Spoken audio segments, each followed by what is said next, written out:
A multi-purpose internet mail extension transfers encoding. Actually, the other major component of this MIME specification, in addition to the top the content type specifications, is defined as the transfer encoding for the message bodies. The main objective is to provide a reliable delivery across the largest range of environments. The MIME standards defines two methods of encoding data. One is the content transfer encoding field and actually takes and six values. And however, three of these values of indicate that no encoding has been done but provide some information about the nature of the data. Especially for the simple mail transfer protocol transfer, SMTP transfer, it is safe to use the 7-bit form, the 8-bit form, and the binary data. So the 8-bit and the binary forms may be used in other mail transport context also. And another content transfer encoding value is an X token. So here, which indicates that some other encoding scheme is used for which a name is not to be supplied. This could be a vendor specific or an application specific scheme. So the two actual encoding schemes which defines a quoted printable and a base 64. These two schemes are defined to provide a choice between a transfer technique that is essentially human readable and one that is safe for all types of data in a which that is reasonably compact. The quoted printable transfer encoding is useful when the data consists largely of octet that corresponds to printable ASCII characters.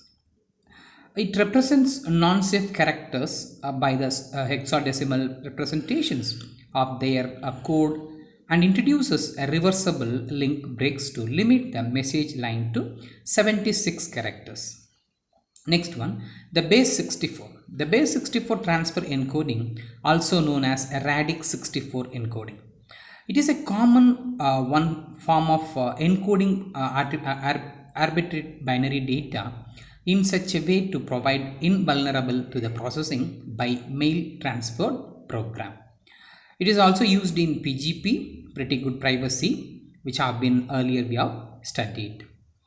These are the six transfer encoding techniques which have been used for this particular content: 7-bit, 8-bit, binary, quoted printable, base 64 or radix 64, and X token. These are the six varieties we have been, six encoding transfer encoding techniques used in the MIME transfer, content transfer encoding. Let's see the second one, next one, canonical form. Here, a multi-part, which is going to be an example, already we have seen that such a kind of data is going to be get represented over here. Let me discuss about this. A canonical form, it is an important concept in the MIME as well as the secured MIME, is that of a canonical form is a format which appropriates to the content type. This is a standardized for use between the systems, and this is in contrast to a native form, which is a format that may be peculiar to a particular system, which we will see that.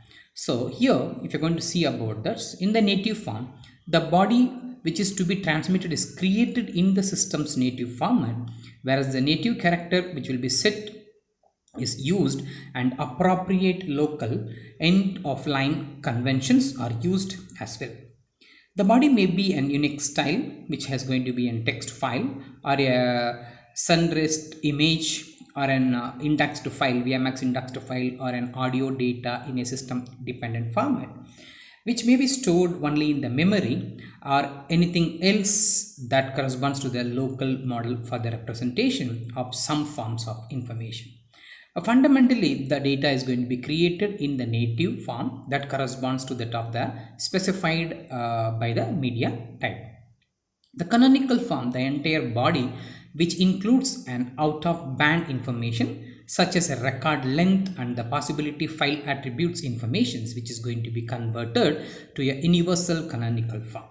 The specific media type of the body as well as its associates attributes dictates the nature of the canonical form that is going to be get used in the particular MIME version. The conversion to the proper canonical form may involve the character state conversion, transformation of audio files, compression, or various other applications which specifies to the various media files. If the character set conversion is going to be involved, however, care must be taken to understand the semantics of this media type, so which may have a strong implications of for any other character that set a conversion, where for example according to the semantical meaningful characters in a text subtype other than the plain text are going to be a best example for this canonical form. Thus this is an contrast to a native form, which is a format that may be a peculiar to the particular system. That is the canonical form. Next, we will move on to the functions of SMIME, secured MIME. In terms of general functionality, secured MIME is very similar to that of a PGP.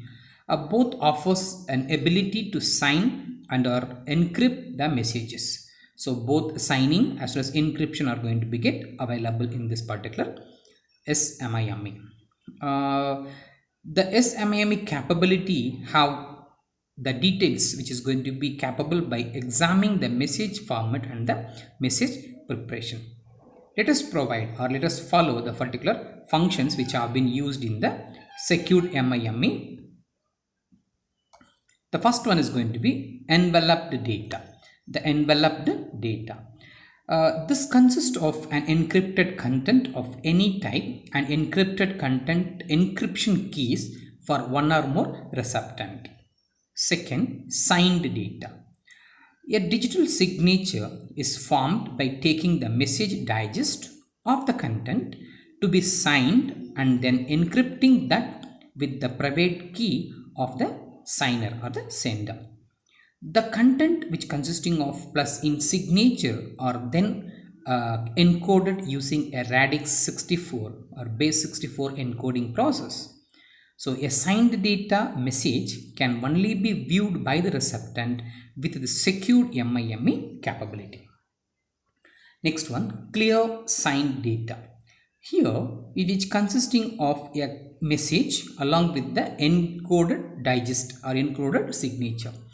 As with signed data, a digital signature of the content is going to be get formed.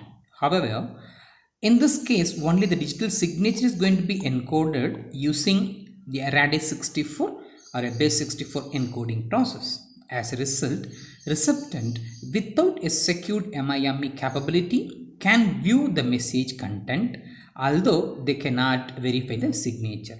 They cannot verify the signature. That is going to be called as clear signed data. Then the fourth one is going to be signed and enveloped data. The signed and enveloped data is nothing but a nesting of both signed and encrypted entities. Here we can have signed only entity and encrypted only entities. So both the signed only entity and the encrypted entity may be nested so that the encrypted data may be signed and signed data or a cleared signed data may be encrypted. Both are going to be get applicable over here. These are the four functions of an secured MIME as enveloped data, signed data, clear signed data, signed and enveloped data. The four functionalities which is going to be used in the secured MIME. Here the cryptographic algorithm behind this is going to be used. So here the cryptographic algorithm is going to be used with two specific requirement levels as must and should. We will see those things in the next slide. A cryptographic algorithm which is going to be get used in the secured MIMEs are a digital signature is going to be get used over there which consisting of an DSS or RSA algorithm. Hash function uses an SHA-1 and message digest 5, and session keys are going to be usually RSA algorithm is going to be used over there. Apart from that, LGML is also going to be get used. And the message encryption types, if you're going to see, a majority of the time an advanced encryption standard is going to be used along with the triple DES also used over there. Then message authentication algorithm is going to be an HMAC and with SHA-1, and it's going to process a dedicated with the algorithm which is going to get used over there. Let's see the functionalities which has been used in this particular algorithm.